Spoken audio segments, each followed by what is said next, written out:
اون بیرون گذاشته بودیم با بچه ها، اون روزای اول رفته بودیم شیمیایی زدن گفتن نه رو آب اثر نداره و خلاص باد میاد میبره و شب دیگه هممون کور شدیم.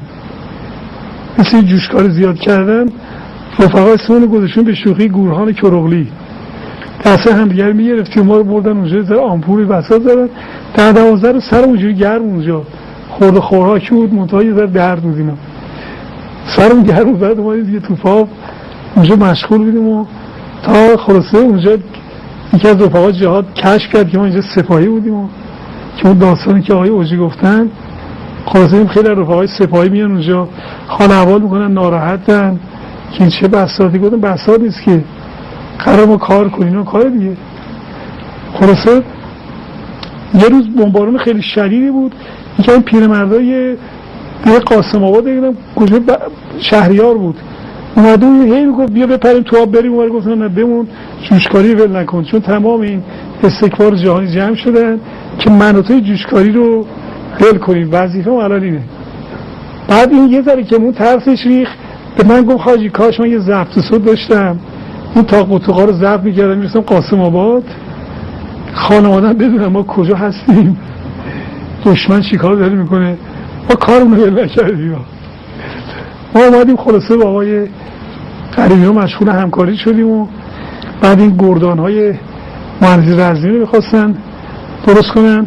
خوشبختانه اونجا من چون خب کار اطلاعات رزمی و توی کار تئوری شوید داره کار کلاسی نکرده بودم، با شهید ملاقایی هم تصمیم گرفتیم که بیایم اطلاعات مهندسی رو جمع آوری کنیم، دقیقا خاکریزهای عراقی ها رو ببینیم، شیوه و کار مسائلش رو، هم انتقال به بچه سپاه مفیده، هم برای تدوین این کتاب آموزش مهندسی رزمی.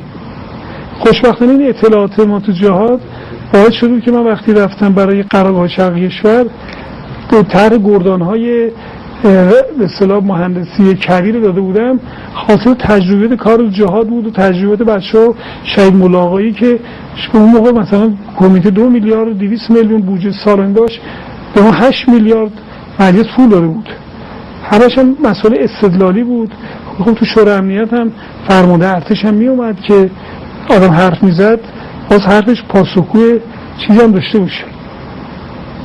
بعد خب این کار مهندسی رو غریبی آموزش گردن حقیر گذاشتم. ما این کلاسای آقای شهید سیفی و ملاقایی و با چیز با آقای آقایی و با آقای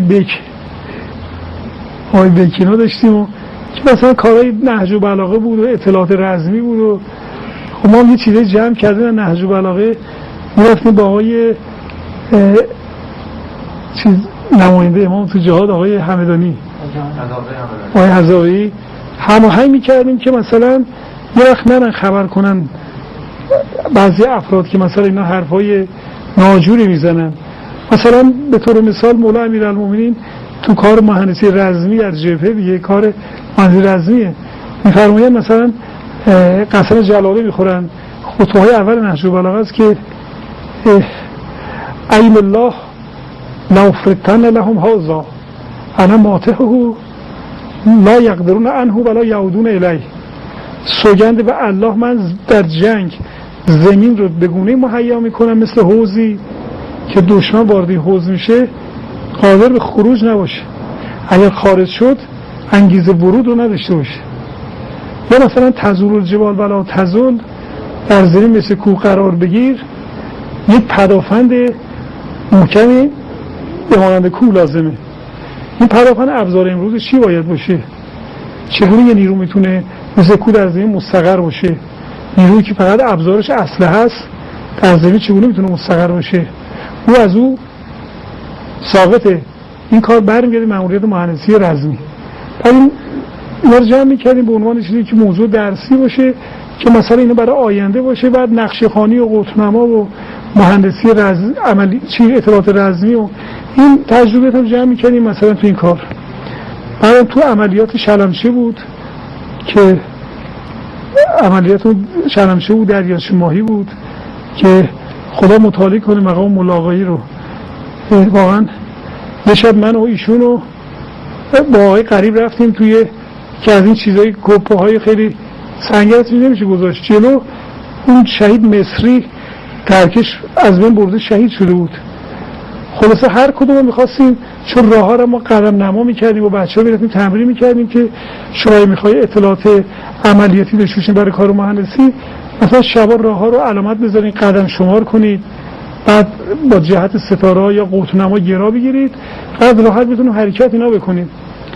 ما هر کاری کردیم که مثلا اجازه من برم، من خود می‌خواستم برم دیگه، راحت شدم دیگه، اونجوری گفتم وضع بهتره اون دویا.